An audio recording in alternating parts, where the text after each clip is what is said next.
Hello everyone.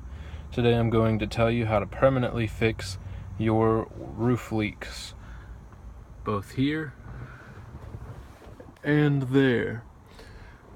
Anyone who's got a sunroof usually has problems with leaks there.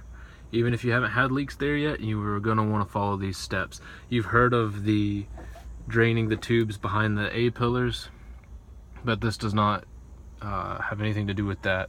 That helps in some cases, but you're also going to want to do what I'm about to tell you. So what you're going to need is all-purpose 100% silicone.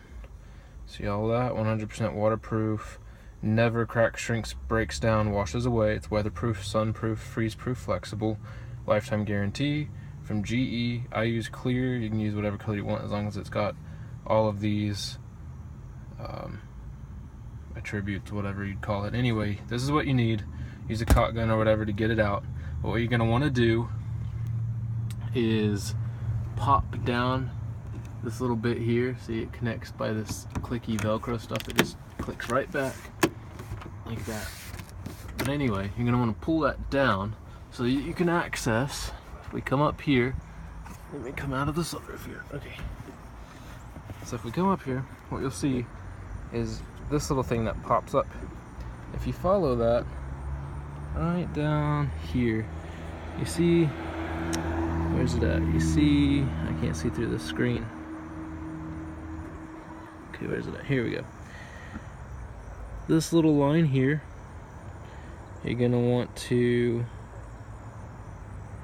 gosh, I'm not used to this camera. Okay, sorry about that, guys. Here we go. This line here, you're gonna wanna coat this with silicone. You're gonna wanna coat where it comes out of this metal piece with silicone right here. Just wipe it on, get it on your finger like a glob, wipe it smooth, however you choose to do it. But you're gonna wanna coat that, pull this down, go underneath, get underneath that and that. There's one other place. You wanna do this on both sides, you know, over here as well. Here and underneath. Again, this just pops down, pops back up. But underneath here, if you see that little hole there and that hole, there's two holes. You need a silicone to both the tops, which is really hard to do. You're gonna have to like get in here and glob it on. I cut my finger doing it, but I mean, if you don't want a leaky sunroof, that's what you gotta do. You gotta get that hole, and again, pull this down and get underneath those two holes, and that'll stop it permanently. So what happens is, it'll get in there, and it drips down into here. And if you've ever seen underneath here, it's basically this little, you know, area where it'll just pour in and it builds up right here.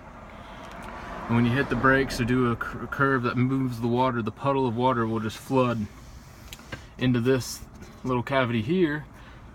See how it goes down, and it'll go right down, puddle up into this, and then leak out, which can then damage this thing. And this doesn't work in mine. I bought it like that. I'm assuming the same thing happened to them and they didn't tell me, but I finally figured out the solution. That's it. I haven't seen it anywhere else, so hopefully this spreads like wildfire.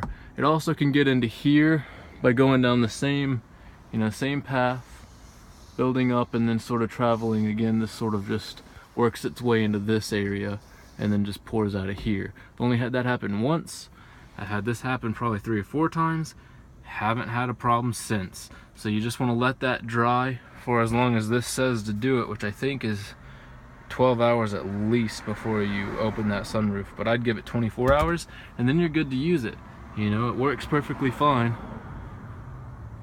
Sorry, I had a weird notification. Okay, see, still works. I've had this thing open and close tons of times and rains in between, and it hasn't been leaking ever since. So there you go, guys. In 4 minutes you just found out how to permanently fix your leaky sunroofs in your Jeeps, so you guys can stop selling them because of leaky sunroofs. Woohoo! Yeah, go Jeep Patriots. Okay, bye.